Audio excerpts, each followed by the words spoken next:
முக்கியமாக நம்ம தமிழ்நாட்டில் இருக்க இந்தியாவில் இருக்க எல்லா அரசியல்வாதிகளும் பார்க்க வேண்டிய படம்.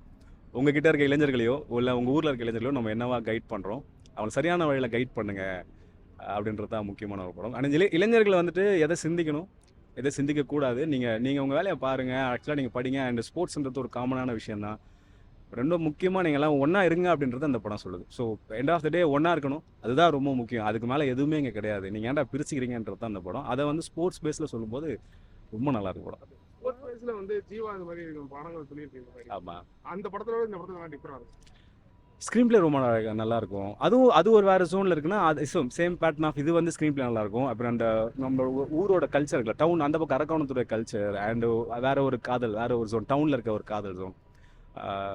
அண்ட் ஊருக்குள்ளேயே ஒரு சின்ன பிரச்சனைகள் இருக்கும். ஊருக்குள்ளேயே ஒரு சின்ன பிரச்சனை, அந்த பிரச்சனையை சார்ட் அவுட் பண்ணிட்டு தானே நீங்கள் வெளியே வர முடியும். நீங்கள் இங்கே அடிச்சுப்பீங்க, ஆனால் வெளியே உனக்கு இன்னொரு எதிரி இருப்பான் அப்படின்னும் போது ஓகே, அந்த எதிரி இவங்க அடிச்சிருவாங்கன்னு நினைக்கும் போது பார்த்தா தான் தெரியுது அடிக்கிறதே என்ன இல்லை, உன்னை அடிக்கிறது எங்கள் என்ன இல்லை, உன்னையும் ஒன்றா வச்சுக்கிறதா எங்கள் என்னன்னு படம் முடியும் போது அது ஒரு பயங்கரமான ஒரு பாசிட்டிவ் வைப்பாக இருக்குது.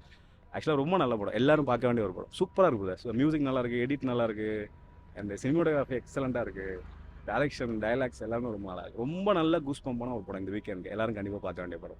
படம் நல்லா இருக்கு, எல்லாரும் பார்க்கலாம். எல்லாரும் ஒன்றா இருக்கணுன்றதை சொல்லிருக்காங்க படத்தில், வேற ஒன்று. ஓவரால் பர்ஃபார்மன்ஸ் வைஸ் எல்லாமே நல்லா இருக்கு, டைம் போகிறதே தெரில. நல்ல ஸ்க்ரீன் ப்ளே எல்லாமே நல்லா இருக்கு. கண்டிப்பாக படம் பார்க்கலாம், போர் அடிக்காது. அந்த மெசேஜ் ஜாதின்னு சொல்றது ப்ரோ இது வந்து யாருமே ஜாதி இல்லைன்னு சொல்ல முடியாது ப்ரோ, எல்லாத்தையுமே இருக்கு. அது ஊரில் இருக்கும்போது அவங்களுக்கு தெரிய மாட்டேங்குது. இப்போ அவங்க அதை விட்டுட்டு வெளியில் போயிட்டு முக்கியமான ஒரு இடத்துக்கு படித்து ஒரு இடத்துக்கு வெளியில் போகும்போது தான் அவங்க வந்து இவங்கள மொத்தமாகவே இப்படி தான் நினைக்கிறாங்கன்றது தெரிய மாட்டேங்குது. இவங்களுக்கு ஊர்லேயே வந்து சண்டை போட்டுட்டு இருக்காங்க. இவங்க ஒரு இடத்துக்கு புதுசாக போகும்போது ஓ இதுதான் போல் மற்றவங்க நம்மளை இப்படி தான் நினைக்கிறாங்கன்றது தெரியும். அதனால் ரெண்டு பேரும் ஒன்று சேர்ந்து எல்லாருமே ஒன்று சேர்ந்து ஒன்றா இருக்கணுன்றதை காட்டும். சில பேர் வந்து இவங்க பிரிஞ்சே இருக்கணும்னு ஆசைப்படுவாங்க. அவங்க ஆசைக்கு இவங்க இது பண்ணாமல் அது புரிஞ்சுன்னு இவங்க எல்லாம் ஒன்றா இருந்தாக்க அவங்களும் யாரும் இருக்க மாட்டாங்க, எல்லாரும் நல்லா இருக்கும். நல்லா இருந்துச்சு, சூப்பராக இருந்துச்சு.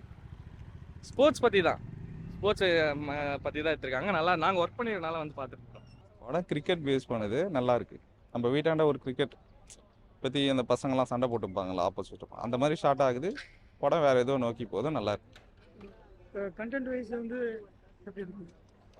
கண்டென்ட் வைஸ் அதுதான் ப்ரோ, நம்ம லைஃப்ல நடக்கிறது தான். சின்ன வயசுல கிரிக்கெட் விளையாடுவோம்ல, அந்த மாதிரியான சப்ஜெக்ட் தான். பர்ஃபார்மன்ஸ் வைஸ் எல்லாமே சூப்பராக இருக்கு, எல்லாம் நல்லா நடிச்சிருக்காங்க. அசோக் செல்வன் இல்லை எல்லாருமே, சாந்தனு, அசோக் செல்வன், அந்த ஹீரோயின் எல்லாருமே நல்லா நடிச்சிருக்காங்க. பாக்யராஜ் பையன் நடிச்சிருக்காரு, அவரும் சூப்பராக நடிச்சிருக்காரு. நல்லா இருக்கு. நிறைய பேரோட பர்ஃபார்ம் நல்லா இருக்கு. படம் நல்லா இருக்கு ப்ரோ, நல்லா இருக்கு, ரொம்ப நல்லா இருக்கு. என்ன மாதிரி ஒரு கண்டென்ட்டா இருக்கு? இது வந்து கிரிக்கெட் பேஸ்டு அரசியல் படம், நல்லா இருக்கு. பெர்ஃபார்மன்ஸ் ரொம்ப சூப்பர், எல்லாரும் ரொம்ப நல்லா பண்ணியிருக்காங்க. நார்மலாவே வந்து அவங்க படத்தில் வந்து ரஞ்சித் சாரோட படத்தில் வந்து இது இருக்க தான் செய்யும். ஆனால் அது கரெக்டாக இருக்குது, கரெக்டாக என்ன நடக்குதோ, ஒரு சமுதாயத்தில் என்ன நடக்குதோ அதை கரெக்டாக சொல்லியிருக்காங்க. இது எப்படி இருந்தது, எந்த அளவுக்கு என்ஜாய் பண்ணீங்க சொல்லுங்க. நல்லா இருக்கு ப்ரோ, ப்ளூ ஸ்டார் சூப்பராக இருக்கு படம். எப்படி சொல்கிறதுனா அவரோட ஸ்க்ரீன் பிளேவும் எனக்கு பிடிச்சிருந்தது, நல்லா இருக்கு. அவரோட வந்து என்ன சொல்கிறேன்னா எல்லாமே எல்லாத்துக்கும் சமம் அப்படின்னு சொல்லிட்டு சொல்கிறாரு. அந்த காலத்தில் கிரிக்கெட் நடந்ததை வந்து எடுத்திருக்காரு, ரியல் கதையாக தான் எடுத்திருக்காரு. பிஜிஎம்மும் நல்லா இருக்கு, மியூசிக்கும் நல்லா இருக்கு. எனக்கு அந்த படத்தில் வந்து பார்த்தீங்கன்னா எப்படின்னா சாந்தனமும் அசோக் செல்வனும் எப்படி இருந்தாங்களோ அதே மாதிரி எல்லாரும் இப்பயும் அப்படியே இருக்கணும் சொல்லிட்டு ஒரு இதுவாக இருக்குது. அதேமாரி இருந்தால் நல்லாயிருக்கும். ஓவரால் வீக்கெண்டுக்கு இந்த படம் எப்படி இருக்கும்? நல்லா இருக்கும் ப்ரோ. என்னை பொறுத்த வரைக்கும் இந்த படத்துக்கு வந்து 5க்கு 4.5 கொடுப்பேன் நான். ப்ளூ ஸ்டார் படம் வந்து கண்டிப்பாக எல்லாரும் பார்க்கக்கூடிய படம். ஏன்னா இது இந்த மாதிரியான படங்கள் வந்து பேசிக்காக ஸ்போர்ட்ஸ் ட்ராமா அப்படின்னு சொன்னாலே பல ஸ்போர்ட்ஸ் ட்ராமாக்கள் நீங்கள் பார்த்துருக்கலாம். பட் இந்த ஸ்போர்ட்ஸ் ட்ராமா என்ன தெளிவாக சொல்ல வரோன்னா, எங்கே யார் எப்படி தோத்துட்டு இருக்கோம், எப்படி யார் ஜெயிக்கிறாங்க அப்படின்றத வந்து ரொம்ப தெளிவாக இந்த படத்தில் வந்து பேசியிருக்காங்க. அதுவும் ரொம்ப முக்கியமாக சொல்ல போனால் இதில் நான் ரொம்ப கனெக்டாக வந்தேன்னா, நானும் கிரிக்கெட்டர் தான். பட் அதில் நானும் எங்கள் அண்ணன் ரொம்ப கிரிக்கெட்டர்.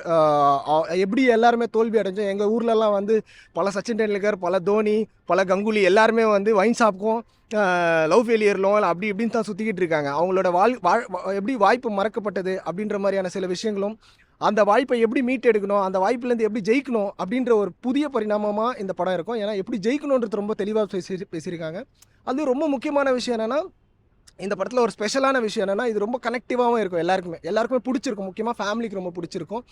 இதில் எல்லாருமே சூப்பரான பர்ஃபார்மன்ஸ் பண்ணியிருப்பாங்க. முக்கியமாக சொல்லப்போனால் அசோக் செல்வன் அவருடைய இந்த படத்தில் வந்து அவர் பெரிய மாஸ் ஹீரோவாக கன்வெர்ட் ஆகிடுவார். அதை தாண்டி சாந்தனு வந்து ரொம்ப புதுசாக பார்க்கலாம் இந்த படத்தில். ரொம்ப புதுசாகவும் ரொம்ப சூப்பராகவும் ரொம்ப செம்மையாக பண்ணியிருக்காரு நிறைய இடத்துல. அப்புறம் பாண்டியராஜ் சார் பையன் வந்து அவரும் சூப்பராக பண்ணியிருக்காப்புல. அவரும் செம்மையாக அவரை பார்க்கும்போது தான் ரொம்ப ஜாலியாக இருக்கும் படத்துலேயே. அப்புறமா புல்லட் பாபுன்னு ஒரு கேரக்டர் வருது. அந்த கேரக்டரெல்லாம் ரொம்ப தெளிவாக ரொம்ப சூப்பராக ரொம்ப ஷார்ட்டாக ரொம்ப பெரிய அரசியலை பேசிட்டு போயிருப்பாப்புல. ஸோ அந்த மாதிரியான அரசியல்லாம் எல்லாருமே கன்ஃபியூஸ் ஆயிடுவாங்க. என்னடா அரசியல் இவ்வளோ அப்படி அரசியல்லாம் எதுவுமே இல்லை. மற்றவங்களை எப்படி பார்க்கணும், மற்றவங்களை எப்படி அணுகணும், எல்லாரும் ஒன்று சேர்ந்து எப்படி ஜெயிக்கணுன்ற ஒரு சூப்பரான விஷயத்த பேசியிருப்பாங்க. ஸோ அந்த மாதிரியான ஒரு தெளிவான ஒரு படமாக ப்ளூ ஸ்டார் இருக்கும்.